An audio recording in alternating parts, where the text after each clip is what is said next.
welcome to the Hellion Rocks. We're bringing you brand new rock and roll all the time, every day. We're even talking about old rock and roll. But today, 2014 is already kicking our ass with some new music. And we've got brand new Royal Bliss. And today, we're talking to Neal Middleton. How you doing, man?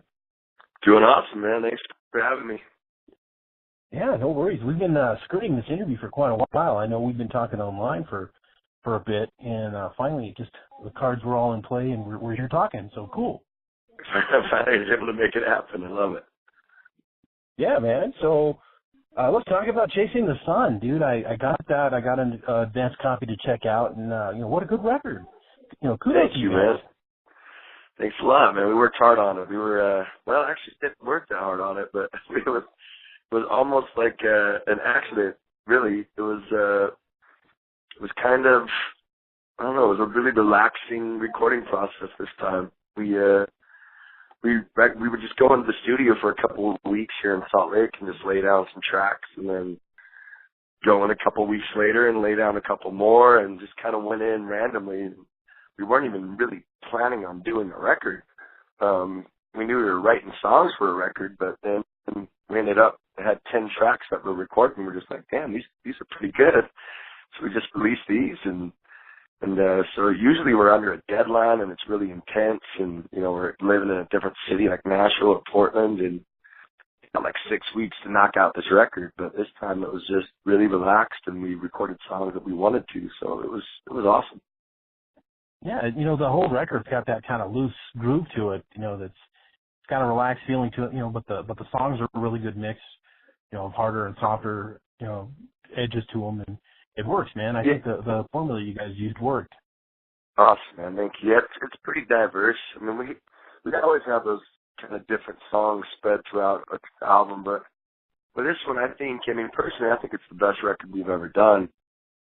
It's real diverse with different, kind of almost styles of music, in it, but it's all Royal Bliss, so we're really happy to end it up like that.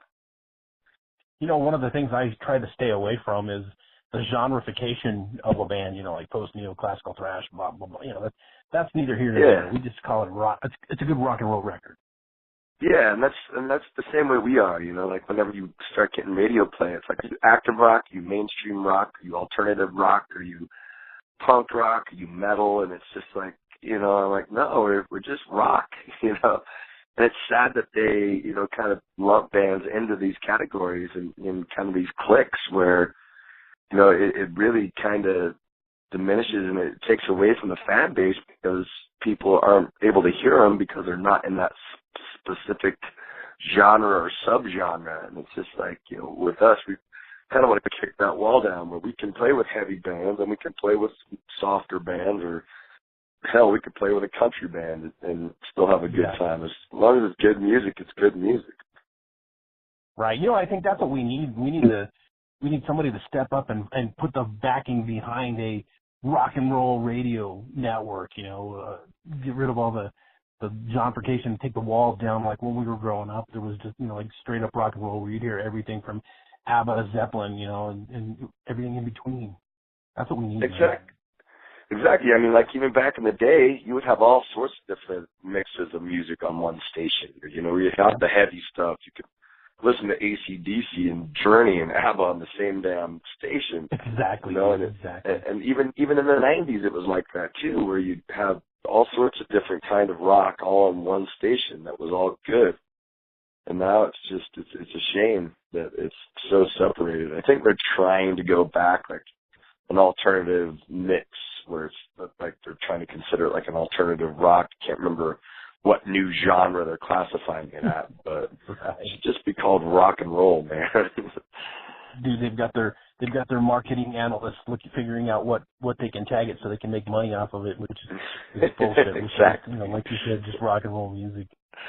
Exactly. Rock and roll's too boring for them. Too broad, I guess. Right. So getting back now to Chasing the Sun, we're going to see you guys hit the road with that. What's the plan? Are we going to see what? You're going to hit the road with the new record out? Yeah. We actually play tonight, and it's kind of like a tour kickoff party, and we're pretty much going to be on the road the rest of the year. off and on trying to make it. Like, I mean, it's our goal to make it to every single state and everywhere that people are requesting us to come play. So we start out tomorrow, head to Idaho, and then out to Iowa and Illinois and Wisconsin, and hit the Midwest for a little bit, come back. We've got a show in Phoenix, and then hopefully do the Northwest and then Southwest, and I don't know, everywhere in between. We hope we can hit every single state this year. Got to hit New Mexico so we can come hang out. That's one of that's New Mexico. We're figuring out if we're going to do, we're hoping for a Las Cruces date in early April, so we're going to base some shows around that if we can. If not early April, then we'll do it in May. But what's definitely on the list is to get down in New Mexico and Texas for sure. You know, Royal Bliss has been on my radar for quite a while, and I had a funny experience just recently. I was watching late night TV, staying up, and I saw this movie called Zombie Hunter or something like that with Danny Trejo in it. And it was cool as hell. Was the guy was driving in his car, and on the radio, you know, it had the text thing for the radio playing. That was a track by Royal Bliss, and I thought, what a cool thing, man. Yeah, well, there's the guy that actually shot our Crazy video and the Christ Sister music video was the editor on that movie. He was involved with a little bit of direction and editing for that film. So it's our songs in that movie, and it was pretty cool. It's kind of funny because we have two movies that are coming out. Well, that movie, and then there's one that's like a really strong Christian-based movie that used 3 Royal Bliss songs in it. And it's similar. It's kind of funny because he's using a similar song, and he's driving a similar car, cruising down the street to Vegas, screaming, "I got this." And there's 3 songs in it. I'm in the movie too, taking a pee, which is kind of funny. Cool. So, yeah, it was funny because I was watching it, and I saw that flash across. So I got my DVR, and I backed it up, and I said, "Did that say Royal Bliss?" It did. I even took a screenshot of the TV, and I was like, that's cool as hell.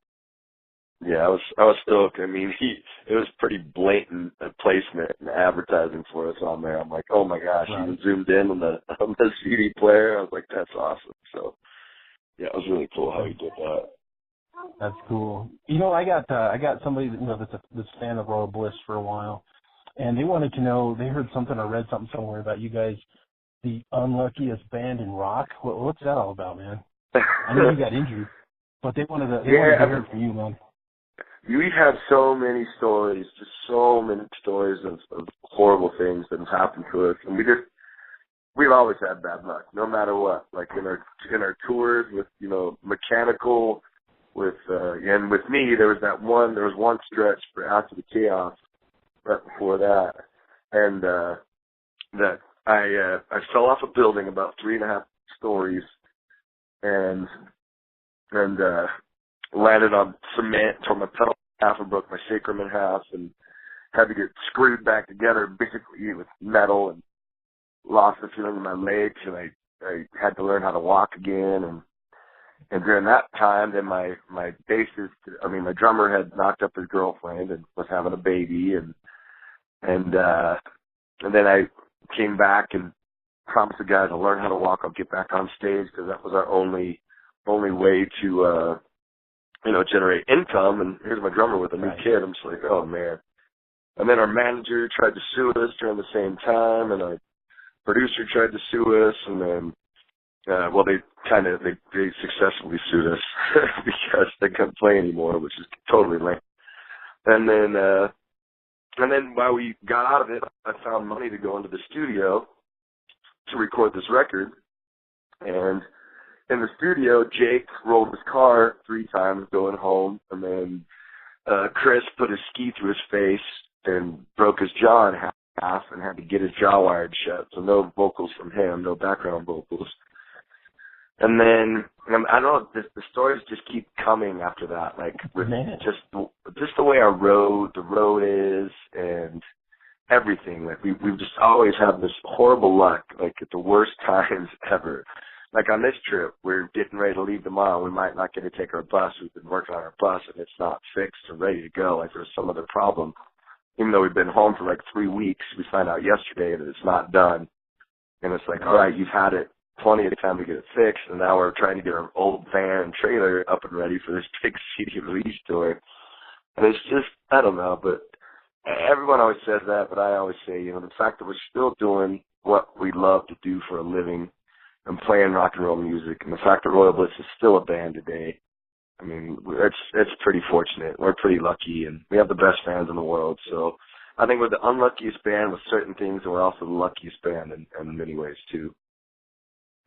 Right, and you guys came through all of that and put out a great record. You know, the Chasing the Sun record is really, I think it does sum up the body of your work, and it's a good listen. Yeah. Thanks a lot, man. We're proud of it.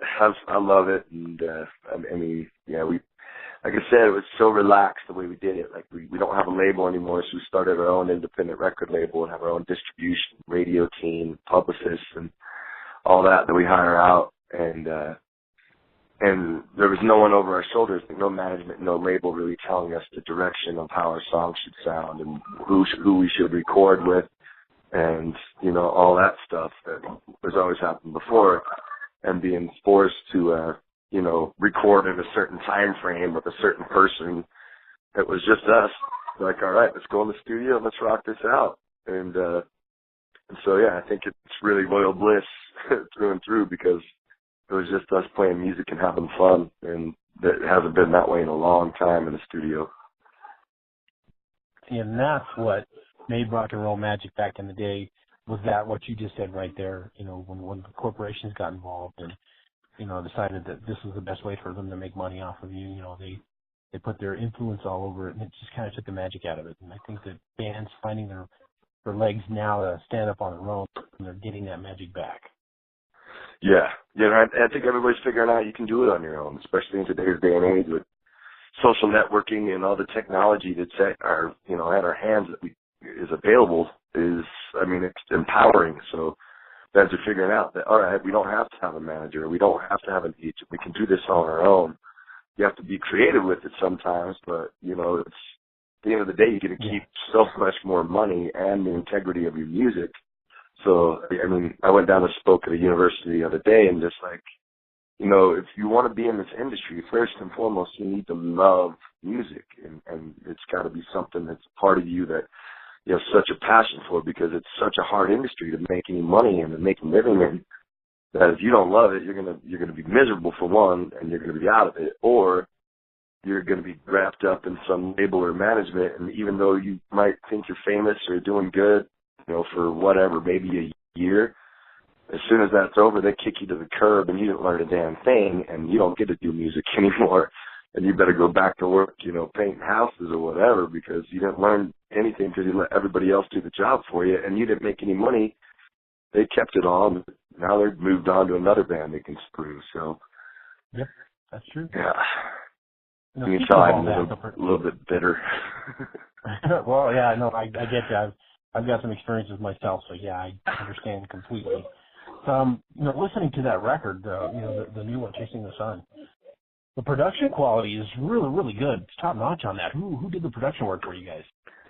It was Matt Weiniger, and Matt Weiniger, he's been around. He's been involved with the past 3 records that we've done, and in some way, shape, or form, either pre-production or engineer or you know, just he's always been involved, but we never let him just produce and mix the entire record. And he's just an amazing talent that we were fortunate to find. I mean, I think he's coming back into his own. He's always been amazing, but he was a kind of a young prodigy out of San Francisco. He produced a couple of the first Primus records, and when he was like 17 and 18 years old, and then was signed to a few labels with a couple bands, and got heavy into drugs, and so heavy into drugs like he couldn't even function in society. And so his mom lived in Utah, and he got shipped out to Utah to live with his mom, and that's when we met him, and he came and got involved with After the Chaos was the first record he got involved with.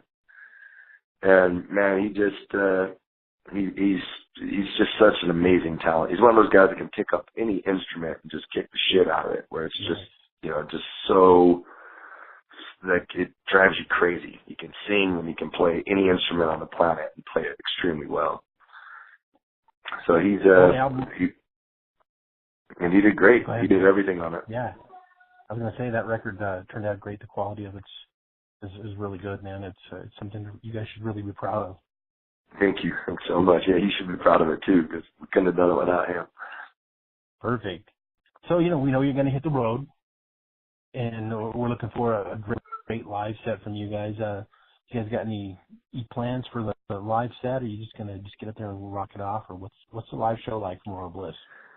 We actually we rehearsed a bunch. We had a huge show out in Wendover, Nevada recently, and we're trying some new stuff. We got our drummer's actually playing some keys on some songs. So he's got the keyboard up at his drum kit, and so he's actually playing the piano, because we've always been a band that wants to avoid tracks as much as possible. Exactly. Like, if we can do it, then let's do it, like no vocal backing tracks. Every once in a while we'll have like some strings or something, or some weird sound that we can't, just because we can't hire 10 other people to come on tour with us. But we don't add guitars, and we don't add things that we can do ourselves and figure out. So it's really cool that Jake picked up the piano. He also is trying to sing on some of the songs. He's got a great voice, but he's always just been scared to sing. And I'm picking up the guitar more. Going to hopefully throw the electric guitar in a few songs and start shredding that. And I don't know, we added a little rock and roll, classic rock medley. And some of the older songs that people wanted to hear that we haven't played in a while, with them that out. So, yeah, it's just, our live show is always just extremely, you can tell we're having a good time, and we bring it every night. Beautiful. So we're talking to Neal Middleton from Royal Bliss. They got a brand new record, Chasing the Sun. Neal, this is going out to I got readers in 140 countries, man. Tell the world what you want to tell them. I just hope I get to come visit the world. I mean, that's one of our dreams is, we want to travel the world and play music, and I don't even care if I make money at it. I just want to meet people and see their culture and try some new food and play music and listen to their music and just have that experience. So, keep hunting and keep searching for those rock bands out there that you can tell sing from their heart and soul, and support them and help bring them to your country and help introduce these bands to your friends, and so we can continue doing what we love to do. And thanks for listening, and thanks for the support. Very cool. Tell everybody where they can pick up the brand new record, Chasing the Sun, man. Give us your website and tell us what's out, man. We're www.royalbliss.com, and of course you can find us on Facebook and Twitter and Instagram. And just search Royal Bliss, and you can buy the record. It'll be available Tuesday, February 18th on iTunes and Amazon, and here in the States. So actually internationally too, you can, any local independent record store, or any record store for that matter, if you want to order the record, have them order the record if they don't already have it. And just Google search Royal Bliss and you'll find us. Very cool. I've got a review that's going to be coming out actually the day the album drops. I'll have my review up for the record. So that way, if you guys have any doubts, you can check it out and see what I say about this record. It really does kick your ass. Awesome, man. Thank you. All right. We've been talking to Neal Middleton from the Hellion Rocks. We'll catch you next time.